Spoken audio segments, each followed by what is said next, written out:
Hello friends, आज हम chemistry पढ़ने जा रहे हैं। 10th साइंस में शुरू के 5 चैप्टर केमिस्ट्री के हैं, तो उन्हें हम एक एक करके पढ़ेंगे।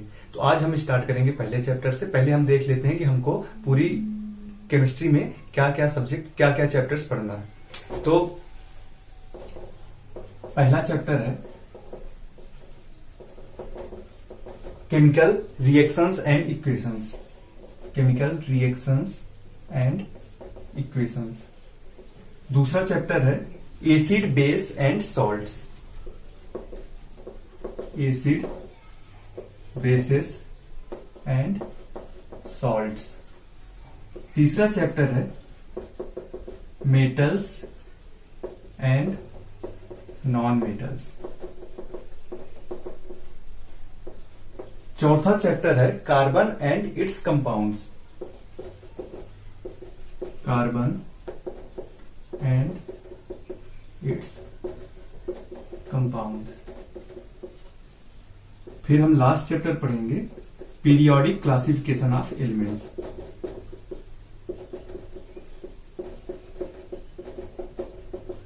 Periodic classification of elements. ये पांचों चैप्टर हमें पढ़ना है। ये केमिस्ट्री में ये पांचों चैप्टर आते हैं। उसके बाद बायोलॉजी एंड फिजिक्स है। आज हम स्टार्ट करेंगे केमिकल रिएक्शन एंड इक्वेशंस।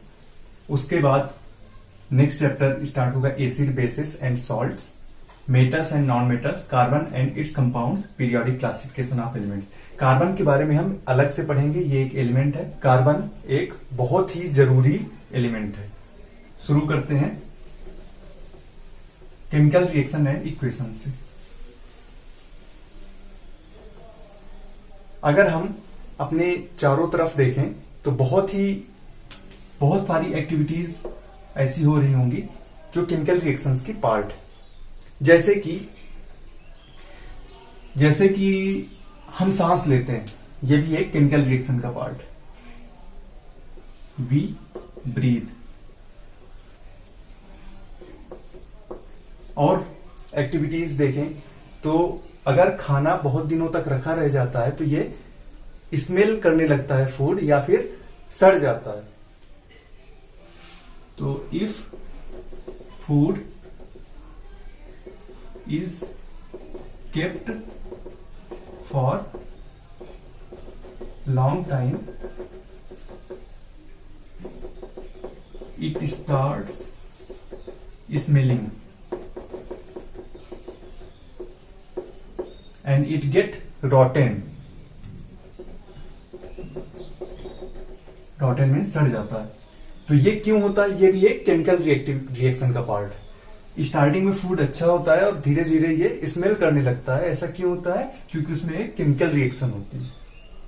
और एग्जांपल्स हम देखें तो हम अगर बीमार होते हैं तो हम क्या खाते हैं? मेडिसिन।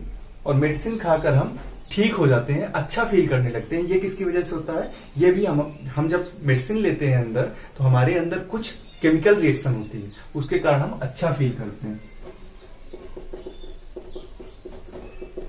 मेडिसिन, सपोज हमें हेडेक है, हम मेडिसिन ले रहे हैं, तो मेडिसिन खाने के कुछ टाइम बाद हमारा हेडेक चला जाता है, क्योंकि हमारे अंदर कुछ केमिकल रिएक्शन होती है जिसके कारण हम अच्छा फील करने लगते हैं। और एग्जांपल्स देखें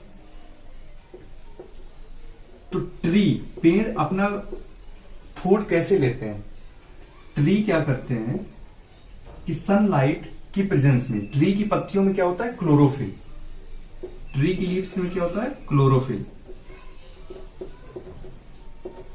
तो ट्री सनलाइट और क्लोरोफिल की प्रेजेंस में अपना फूड बनाते हैं, जिस प्रोसेस को बोलते हैं फोटोसिंथेसिस।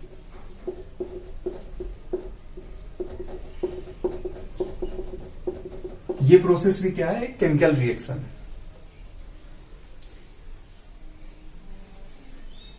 नेक्स्ट एग्जांपल अगर देखें, रस्टिंग ऑफ आयरन।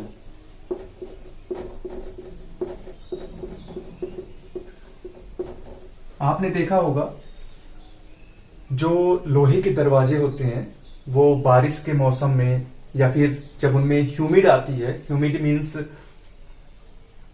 जब आप यही समझ सकते हैं जब उसमें पानी की बौछारें टाइप की आती हैं तो कुछ टाइम बाद वो रस्ट उसमें लग जाती है, जंग लग जाती है।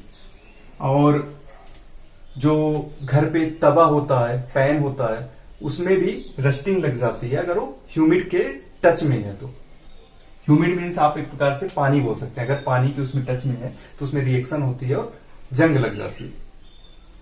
तो ये भी एक केमिकल रिएक्शन का पार्ट है।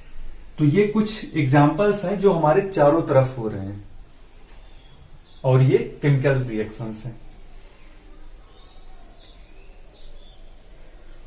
और कुछ एग्जाम्पल्स देखना चाहें तो मिल्क रखा खट्टा हो जाता है, खट्टापन उसमें आ जाता है। ये किसकी वजह से होता है? केमिकल रिएक्शन की वजह से होता है। और कुछ एग्जाम्पल देखें तो हमारे पेट में डाइजेशन कैसे होता है? हम जो फूड खाते हैं वो HCl से रिएक्ट करके डाइजेस्ट होता है। तो ये भी एक केमिकल रिएक्शन। और कुछ एग्जाम्पल की बात करें तो कार कैसे वर्क करती है? जब उसमें पेट्रोल या डीजल फ्यूल डलता है तो कार वर्क करती है, तो वो भी एक केमिकल रिएक्शन होती है उसमें। तो ये सारे एग्जाम्पल्स हमने देखे केमिकल रिएक्शंस के। तो केमिकल रिएक्शन क्या होती है? केमिकल रिएक्शन एक एक्टिविटी है जिसमें केमिकल चेंज होता है, और हम डिटेल में केमिकल रिएक्शंस के बारे में पढ़ेंगे। यहां पे हमने देखा कुछ एग्जाम्पल्स केमिकल रिएक्शंस के जो हमारे चारों तरफ होते हैं, इन एग्जाम्पल्स को देखकर समझकर हम अच्छे तरीके से केमिकल रिएक्शन को समझ सकते हैं। कुछ एक्टिविटी देखते हैं जिसके कारण हमें और केमिकल रिएक्शन में क्लियरिटी आएगी। जनरली इस चैप्टर में हमको सिर्फ अगर मेजरली बात किया जाए तो हमें सबसे पहले केमिकल रिएक्शन के बारे में पढ़ना है, उसके बाद हमें पढ़ना है केमिकल इक्वेशन के बारे में,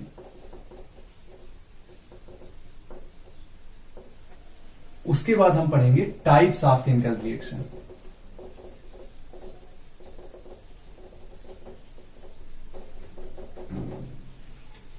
ठीक है, तो ये केमिकल रिएक्शन से हम स्टार्ट कर रहे हैं। ये कुछ एग्जांपल्स हैं केमिकल रिएक्शन के जो हमारे चारों तरफ डेली लाइफ में हम देख रहे हैं। अब हम स्टार्ट करते हैं, कुछ एक्टिविटी देखते हैं और समझते हैं केमिकल रिएक्शंस के बारे में और ज्यादा। एक्टिविटी नंबर 1, 3 एक्टिविटीज हम देखेंगे। तो एक्टिविटी 1 में क्या हो रहा है कि फर्स्ट हम क्या कर रहे हैं, मैग्नीशियम रिबन ले रहे हैं, मैग्नीशियम रिबन। और क्या क्या हमें चाहिए? मैग्नीशियम रिबन चाहिए, टोंग चाहिए। टोंग क्या होता है? पकड़ने के लिए एक हैंडल टाइप का होता है। बर्नर चाहिए हमें, और वॉच ग्लास चाहिए।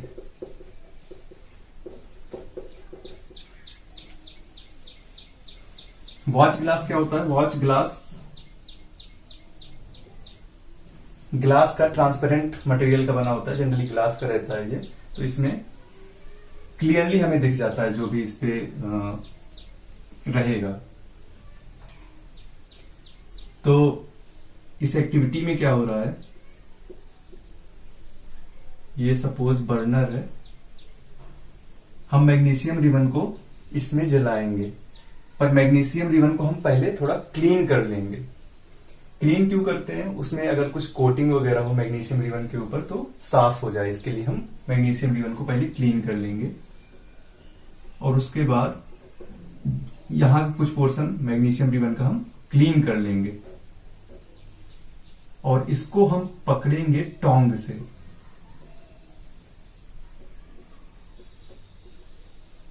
Okay,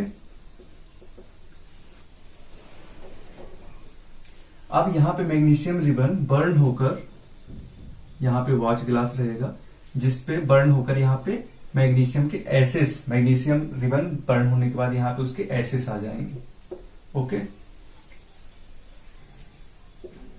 this is burner, this is watch glass, this is tong, this part is tong and this part is magnesium ribbon।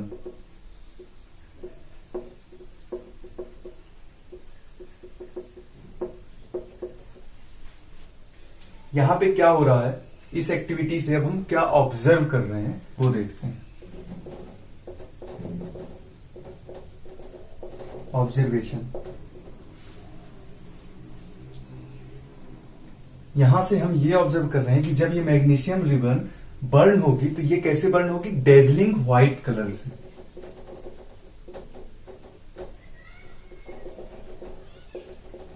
Dazzling white colour.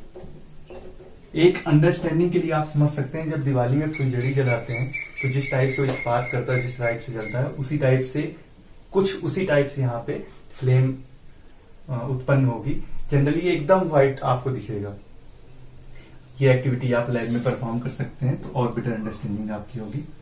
उसके बाद पाउडर आएगा, वो व्हाइट पाउडर होगा मैग्नीशियम ऑक्साइड का।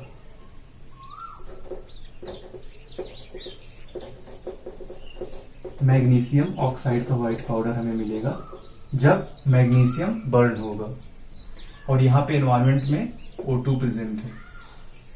तो ये magnesium O2 से reaction करेगा in presence of heat, oxygen से रिएक्शन करेगा हीट के प्रेजेंस में और बनाएगा मैग्नीशियम ऑक्साइड, जो यहां पर है, जो हमें वॉच ग्लास में मिलेगा। Magnesium oxide. आगे हम देखेंगे कि मैग्नीशियम का क्या फॉर्मूला होता है, ऑक्साइड O2 का क्या फॉर्मूला, ऑक्सीजन का क्या फॉर्मूला होता है, और मैग्नीशियम ऑक्साइड का क्या फॉर्मूला होता है और कैसे रिएक्शन प्लेस होती है। ठीक है, अभी के लिए एक्टिविटी आपको समझ में आ गई। इस एक्टिविटी से हम ये समझते हैं कि कैसे रिएक्शन होती है और रिएक्शन के लिए क्या क्या इंग्रेडिएंट चाहिए होता है।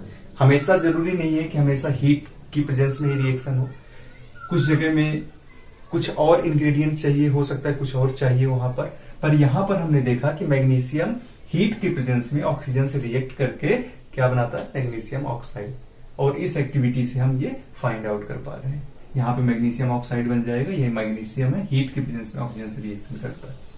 ठीक है, अब हम चलते हैं दूसरी एक्टिविटी देखते हैं।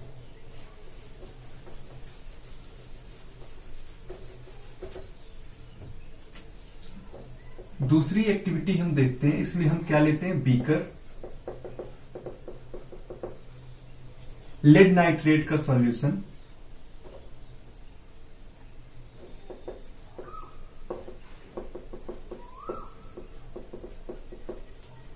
लेड नाइट्रेट सॉल्यूशन, ये लिक्विड फॉर्म में होगा। पोटेशियम आयोडाइड सॉल्यूशन,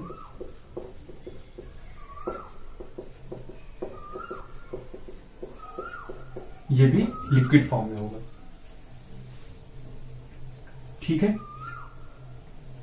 तो ये हुआ बीकर। इस बीकर में हम पहले डालेंगे लेड नाइट्रेट।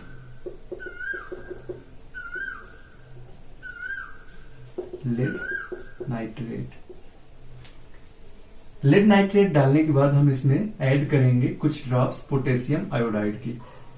ठीक है, पोटेशियम आयोडाइड। अभी मैं फॉर्मुलेज इसके नहीं बता रहा हूं, आगे चलकर हम इसके फॉर्मुलेज देखेंगे और कैसे केमिकल रिएक्शंस होता है, कैसे केमिकल इक्वेशंस बनती है, उसके बारे में और डिटेल में जानेंगे। तो इसलिए मैं यहाँ पे अभी नहीं बता रहा हूँ आपको इनके फॉर्मुलेज, ताकि वहां पे आप और अच्छे तरीके से समझ पाए कि कैसे केमिकल इक्वेशंस टेक प्लेस होती है। तो पोटेशियम आयोडाइड इसमें हमने डाला। जैसे ही पोटेशियम आयोडाइड इसमें हमने ऐड किया तो यहां पर बनेगा लेड आयोडाइड। पोटेशियम आयोडाइड और लेड नाइट्रेट की रिएक्शन होगी और यहाँ पे फाइनल प्रोडक्ट बनेगा लेड आयोडाइड। तो यहाँ पे क्या ऑब्जर्वेशन हम देख रहे हैं,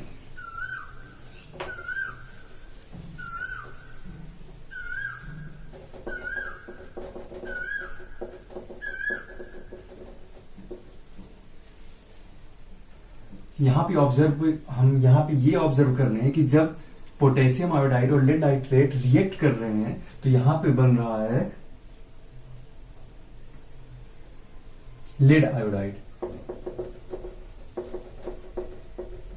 और लेड आयोडाइड क्या है, सॉलिड फॉर्म में बनेगा यहां पे। और इस सॉलिड का कलर क्या होगा, येलो। ये बहुत ही इंपॉर्टेंट ऑब्जर्वेशन है। तो यहाँ पे ये आप कंक्लूड कर सकते हैं कि पोटेशियम आयोडाइड भी लिक्विड फॉर्म में है, लेड नाइट्रेट भी लिक्विड फॉर्म में है, पर ये दोनों रिएक्शन करके एक सॉलिड बनाते हैं। और यहाँ पे पोटेशियम आयोडाइड का कलर कलरलेस है, इसका भी कलर कलरलेस है, और ये दोनों रिएक्शन करके एक दूसरा कलर फॉर्म कर रहे हैं, येलो। ठीक है, ये दोनों पॉइंट याद रखिएगा। इन लिक्विड, ये दोनों लिक्विड रिएक्ट करके एक सॉलिड बना रहे हैं, ये दोनों कलरलेस रिएक्ट करके एक दूसरा कलर फॉर्म कर रहे हैं, येलो। ठीक है, ये दोनों पॉइंट याद रखिएगा, आगे चल के इन सभी को समराइज करेंगे। नेक्स्ट थर्ड एक्टिविटी पे चलते हैं।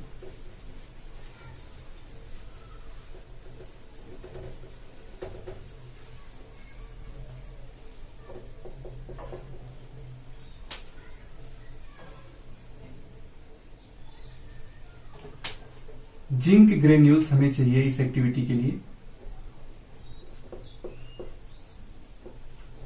जिंक ग्रेन्यूल्स यानी जिंक के कुछ टुकड़े हमें चाहिए। उसके बाद कोनिकल फ्लास्क चाहिए। ये एक्टिविटी हम अगर कोनिकल फ्लास्क हमारे पास नहीं है तो हम टेस्ट ट्यूब में भी कर सकते हैं।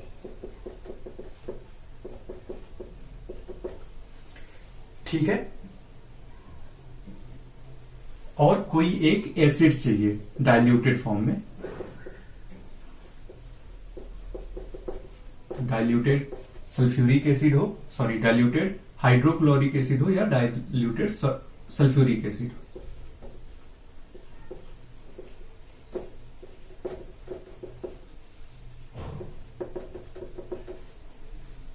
और डाइल्यूटेड सल्फ्यूरिक एसिड।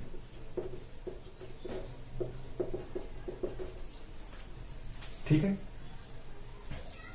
ये तीन चीज हमें चाहिए। तो अब देखते हैं एक्टिविटी कैसे परफॉर्म हो रही है।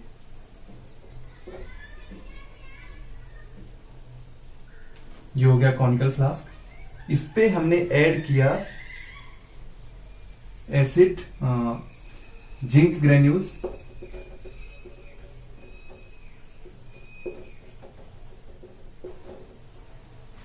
ठीक है, ये जिंक का फॉर्मूला है Zn। जिंक ग्रेन्यूल्स ऐड किया और उसके बाद हमने यहां पे डाला, जिंक ग्रेन्यूल्स किस फॉर्म में होगा, सॉलिड फॉर्म में, टुकड़े होंगे कुछ जिंक के। उस पे हमने ऐड किया डाइल्यूटेड हाइड्रोक्लोरिक एसिड और डाइल्यूटेड सल्फ्यूरिक एसिड। ठीक है, ये एक्टिविटी हो गई। अब हम ऑब्जर्वेशन देखते हैं कि ये रिएक्टिविटी होने पे क्या हमने ऑब्जर्व किया। अब इन दोनों के बीच कुछ रिएक्शन होगी, इन दोनों की कुछ रिएक्शन होगी और यहां पे H2 गैस इवॉल्व होगी। H2 गैस यहां से बाहर जाती हुई दिखेगी। और दूसरा ऑब्जर्वेशन क्या रहेगा कि आप इस रिएक्शन के बाद जब इस फ्लास्क को टच करेंगे तो ये आपको गर्म महसूस होगा। तो यहाँ पे क्या ऑब्जर्वेशन आप देखते हैं कि टेम्परेचर बढ़ जा रहा है। जो इनिशियल टेम्परेचर था और रिएक्शन के बाद का जो टेम्परेचर है वो बढ़ जा रहा है। तो ये दो ऑब्जर्वेशन हुए। तो अब तीनों एक्टिविटीज से जो भी हमने ऑब्जर्वेशंस देखे उन सारे ऑब्जर्वेशंस को समराइज करते हैं और पता करते हैं कि केमिकल रिएक्शंस कैसे होती है और केमिकल रिएक्शन हम कैसे पता करेंगे कि कुछ एक्टिविटी हो रही है तो वो एक chemical reaction.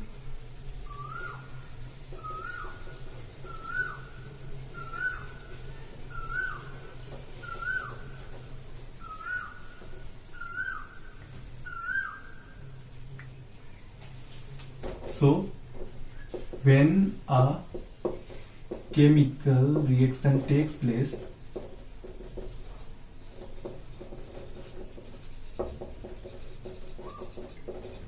when a chemical reaction takes place, there will be some change in state.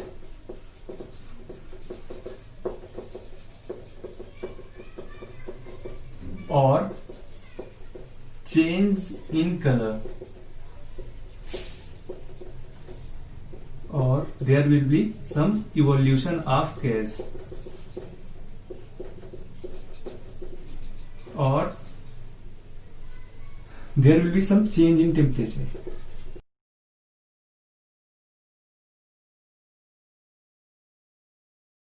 हमने दूसरी एक्टिविटी में देखा था कि पोटेशियम आयोडाइड सॉल्यूशन जो कि लिक्विड था और लेड नाइट्रेट सॉल्यूशन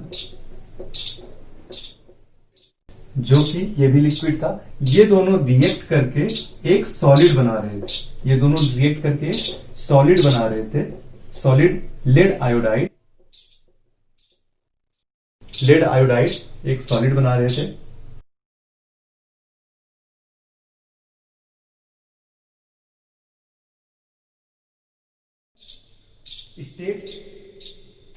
स्टेट क्या होता है? Solid liquid gas. तो यहां पे ये दोनों सॉल्यूशन क्या थे? लिक्विड, और लिक्विड से चेंज होकर किसमें हुई? है सॉलिड में फॉर्म हुए।